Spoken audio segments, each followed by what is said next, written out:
I wonder what's going to become of the James Bond franchise with all the wokeism that is prevalent in our progressive society getting worse every year. The reason you and I like watching James Bond is because he gets hot women. He's like banging hot women like all the time. He shoots bad guys. He saves the world.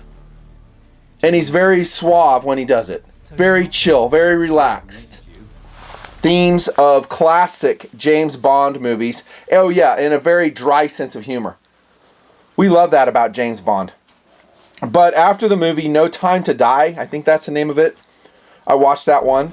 I'm wondering what's going to happen to the franchise, because there were a lot of woke themes in that movie that I won't go into. Well, not in depth, that I didn't like. They're basically making, of course, James Bond, the proverbial male 007 spy, seem like he's out of date, out of touch with current societal trends, of course. And then they slap him on the back of a moped with some chick driving it. Yeah, there's a message being sent there. Maybe you can figure it out. That you're in the back seat now. Women are in charge. That was one of the themes I drew out, kind of what I was talking about. And other ones that I wasn't digging so much, but hang with me. Overall, it's a very good movie. Good feeling in it, as he's very concerned about his girl, about their child. Oops, spoiler alert. It's worth watching. It is a very good James Bond movie, but yes, I am concerned about the franchise, where it's going to be. Is 007 going to be a chick? Yeah, watch the franchise completely tank if that's what's going to happen. You don't believe me? How did the remake of Ghostbusters do with the chicks in it? Did that do pretty good? No, didn't do good. Nutnfancy, I love your rants. Thank you. No, it sucked. Keep it the way it is. And this progressivism just has infiltrated every portion of our society. They are really attacking video games. They're attacking movies, television shows, commercials, and they've made great inroads. You probably see it every day. So, dude, I don't know what's going to happen. I did note in No Time to Die that he's still using the freaking PPK. Going back to my 2012 PPK review, this is kind of an update. I just want to show you the new version. Talk about how it's shot. We'll blab on a little bit about, the things we're talking about now. I did notice he had the PPK still. And of course I closed my eyes in anger. Because it's such an inappropriate pistol in the situations he finds himself in. He's going up against like side-folding AK rifles with the damn 380. Yeah, I ranted about this back in 2012. Remember I was talking about that Hannah movie with Kate Blanchett? She was making the shot with her Walther PPK. Took out some SUV with it, as I recall, or van, whatever it was. Marissa Viegler. Anyways, and I talked about some of the other movies and how James Bond, because of the fans, apparently, of the franchise, at least back then, said, hey, you can't use a Walther P99, you got to go back to a PPK. And so they acquiesced, and our 007 still has a PPK, which is completely 100% inappropriate, says Nutnfancy. I love the gun, but it was cool in 1960. Maybe appropriate for undercover work in the 70s. But as a primary sidearm for a secret agent in trouble, no thank you. Here's the new. This is produced in Fort Smith, Arkansas, Walther PPK. Boom, I wanted to show it to you. I did shoot it. On loan from Gunnies, the great American gun store. His price on this gun is $650. So here's the box right here. This is why it's priced, which I think is more than reasonable for the quality. We'll look at that in close detail. But first, I'm not done ranting. I'm still ranting about the PPK selection in the James Bond movies, which is asinine, to say the least. What they should do is disregard the fans. And I don't... Who are these fans, by the way? I don't know. There's probably message boards. Hey, give them the PPK. We don't like seeing a P99. Well, it's 2021 when I'm filming this, and what they should do is roll this on camera, and who cares what the fans say? And Walther could promote its new PDP. Here it is, the PDP. It's basically replacing, as I understand it, the PPQ. There you go. That's better. It's a step in the right direction. Now, in the movie No Time to Die, I did notice that he was armed at times with very appropriate weaponry, like full auto tactical carbines and the like, and he used them with great effect. And that's one reason I like the movie. I was like, okay, finally. You know, he's going into the lair of the bad guys, and he's taking them out with appropriate weaponry, not a 380. Yeah, but, you know, given the new PDP, that would make a lot of sense to me.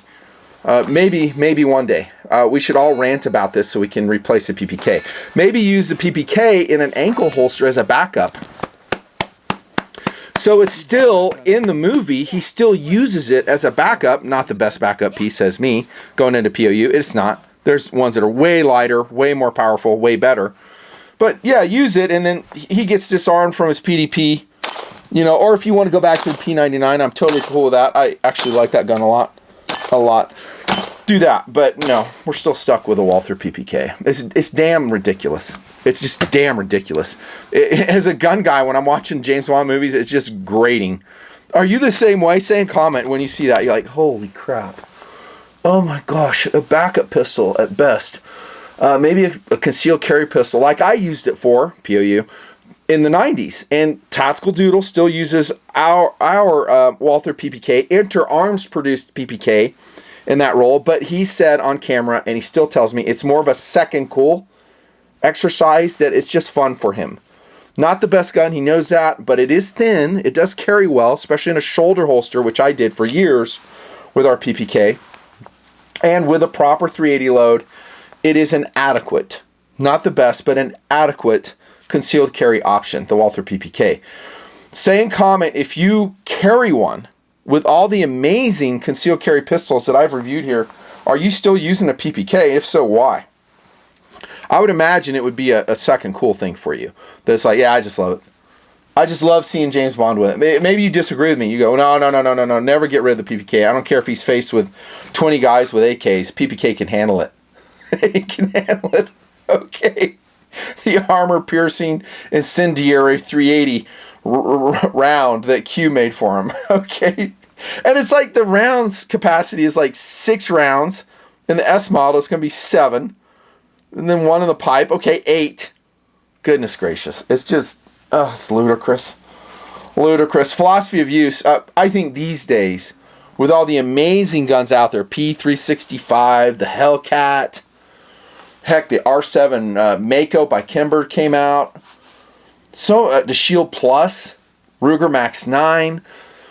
Why would someone go with this? Well, it's not heavy, but it's not super lightweight. It's about 21.5 ounces PPK. I don't know. I'm kind of rehashing what I said in 2012 in my review. And it was called Code for Cool PPK. And it's a cool gun.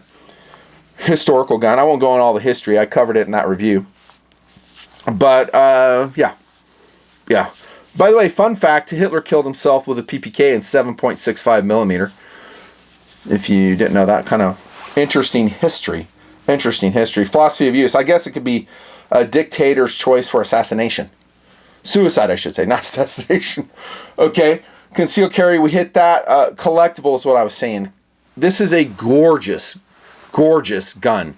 The quality levels on this current version, this is one reason I wanted to do an update video with you guys, are phenomenal. They're as good as the Inter Arms. Now, as far as I know, all the US produced Walther PPKs are in stainless steel. They do not make them in blued steel. The actual PPK, I believe. And that was changed with the 1968 Gun Control Act. So those were coming in, the Walther PPs, the PPKs, and then it stopped. And then a variety of makers fielded it and produced it. Smith & Wesson produced it until 2011. I did not review their version specifically. I did talk about it at a trade show and just gave some thoughts on it. You'll see this is basically the same because it has that extended beaver tail on it, just like the Smith & Wesson model did. Because, no kidding, the short beaver tail on a standard PPK, your hammer, but slide bite. So when it come back and cut the web of your thumb, it always does on me. I just kind of put up with it and I laugh it off. I do. Just like, oh, I'm bleeding again, shooting the PPK. Again, POU, not really recreational either. Especially since you cannot find currently 380 ammo anywhere. Like, I went to Gunnies this week, none. None coming in, none to be found. No 380 ammo on the horizon. Which means this gun will probably sit on the counter for quite some time unless there's a rare individual out there that has stocked up or has a ton of cases for and components to reload 380. Then you can do it. But recreational, getting back to the shooting aspect of it, this one will be much more pleasant than a regular 380 as far as recreational and the slide bite thing goes. I do prefer the standard 380 over this big beaver tail they have on it. This is more comfortable, it's more ergonomic, it's more functional, but I'm saying I prefer to endure the pain. I do. It's cool. I like the original formula. Okay. Philosophy of use. Collectability. This, will it be collectible? Not in terms of gaining value, I don't think, but in terms of enjoyability, yes. So a lot of the things that you and I have, knives, watches, I'm wearing a Parnas IWC homage, hands modded by myself, with a Straps Co. Beautiful thick leather strap on it. Aged. As good as an IWC? Yes. Yes. In my opinion, yes. Has a functional power reserve there on the top too. I don't even know if they're making these anymore. I can't find Parnas stuff anymore. But this is not collectible in terms of going up in value. But for me, collecting it and using it, yes. So it has intrinsic value for me, and the PPK will be the same way. This version.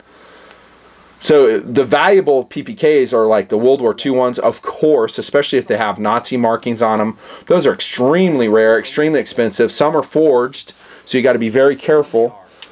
Probably the 1960s ones with the beautiful blue, the Walther PPs. And I did review the PP. You can go watch that. I think it was in the same video, actually. I have since sold it. It was my gun. I sold it. I know. So sad. Collectability, yes. But quality-wise, this thing is on point. Look at the grips. Beautiful wood grips. And they're actually rather thick. So this is a hand-filling pistol with these wood grips. And it also, in package, includes the standard thin plastic grips. The hard plastic grips that Walther puts together for the PPK. I like them both. I mean, these are cool. It's thinner. It's more PPK-ish, more traditional. But these are very comfortable to shoot with, especially with that extended beaver tail. Not really good traction. I mean, they're more about presentation. Just looking good. They did not come loose on me. Really, I was amazed. They're like really comfortable. Now, some of you guys who have PPKs may have retrofitted yours with grips like this. But my point in saying this is they come in box. You got 2 sets of grips with the current Walther produced Fort Smith, Arkansas Walther PPK. And that's pretty cool. That's more value, I think. And I don't think the price that I showed you, $650, is outlandish for this at all. It's 100% stainless steel, made in America, I believe.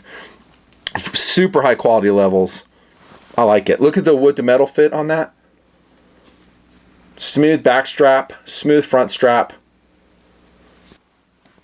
Another reason it's so comfortable is because this is the S model. 7-round magazine, slightly longer grip. Basically the grip from the PP. Now my version, which TD has, is a standard PPK, and like I've always said, I do prefer those. I like it to be small, compact, traditional. Traditional to the formula. The S model is fine. I don't mind it. This is an S model. You do get 7+1. Here's the magazine, as we've seen before.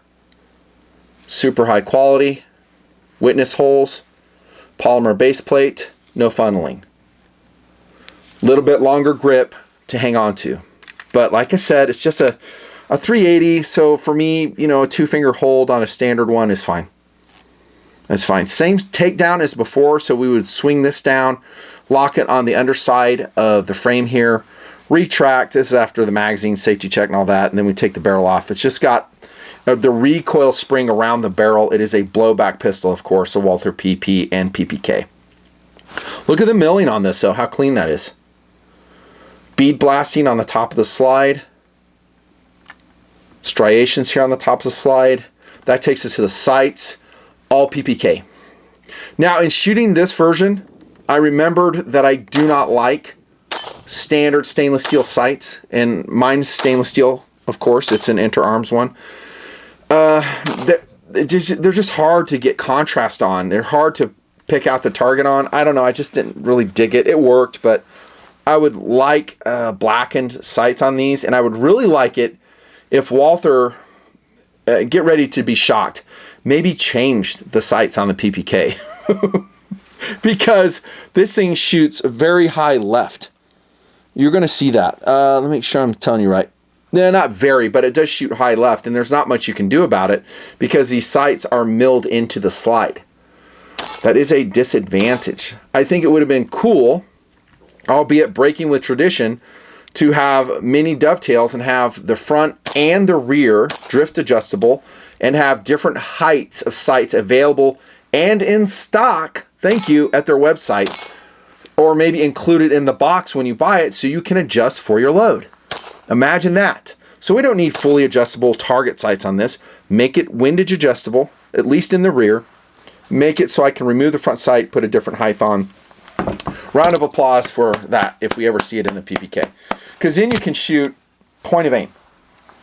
Again, the Walther PPK was groundbreaking when it came out. There was nothing like it. And to this day, it still is a very efficient, very effective battery of arms. In other words, you can cock it, right? But you cannot carry it cocked and locked with a Walther PPK. What you'll do is put the safety on, the hammer will drop. Then you can put the safety forward. Now you have a round in the chamber, and it is safe to carry this way, right? I've done it that way for years and years and years, no problems. Firing pin safety.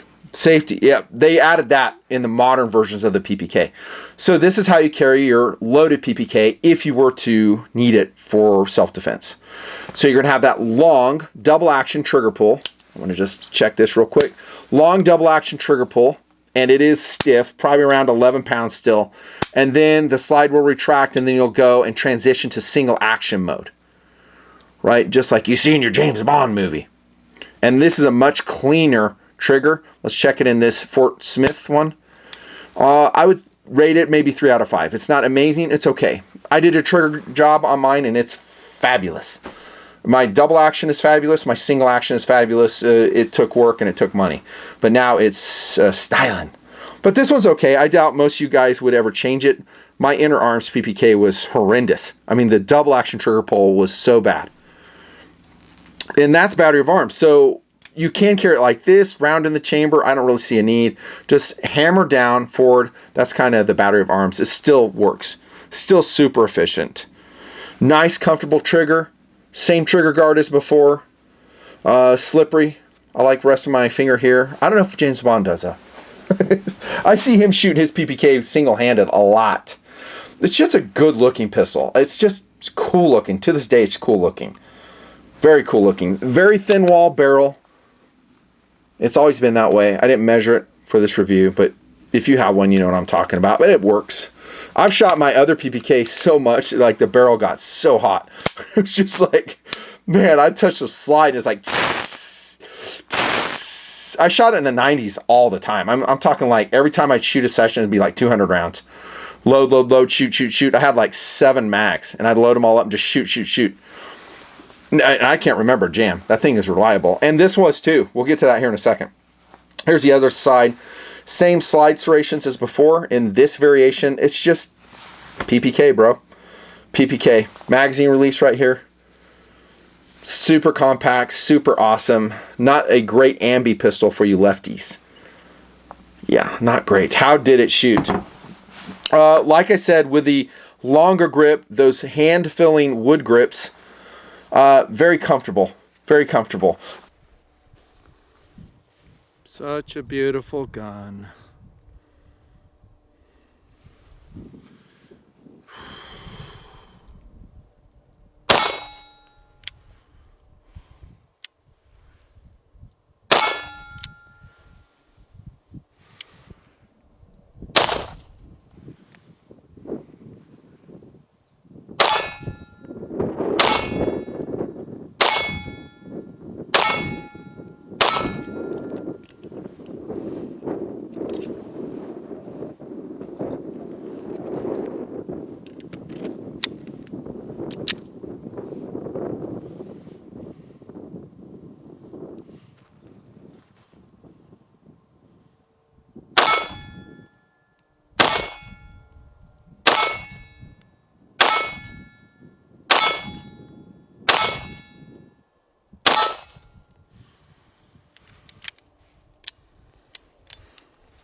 But here's the target that I'm bringing to the table. There's another one. This is good enough. The point of aim right here, shooting high left.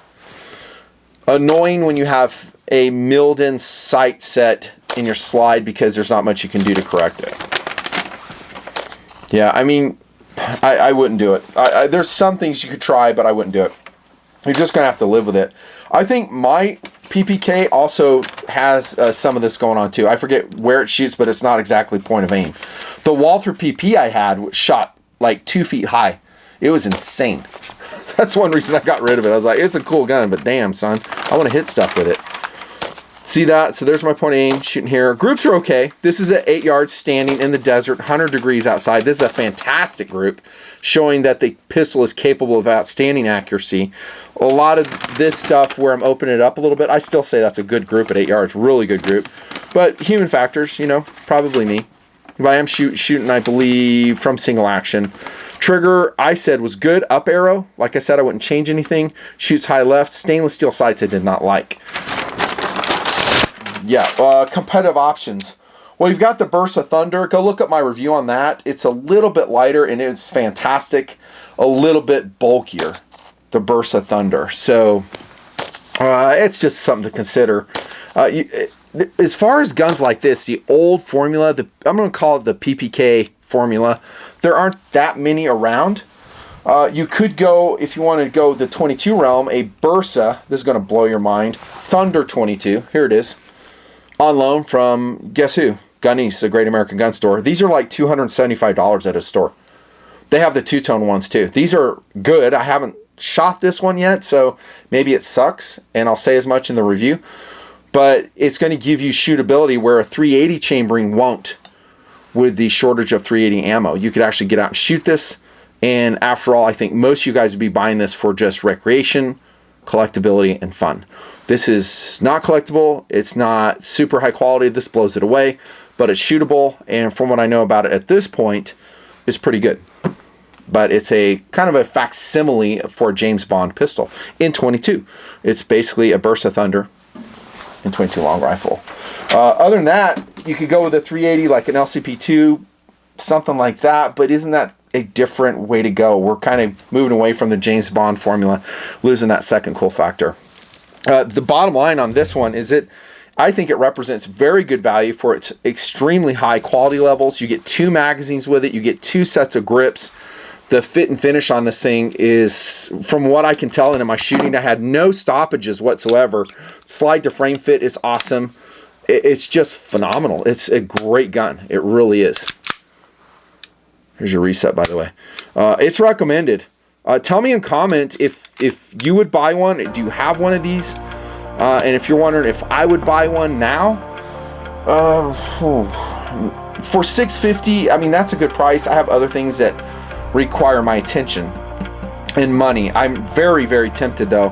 One thing that I don't like about this one is that it is shooting high left, and that does annoy me. Thank you, Nutnfancy. A few more shots, center.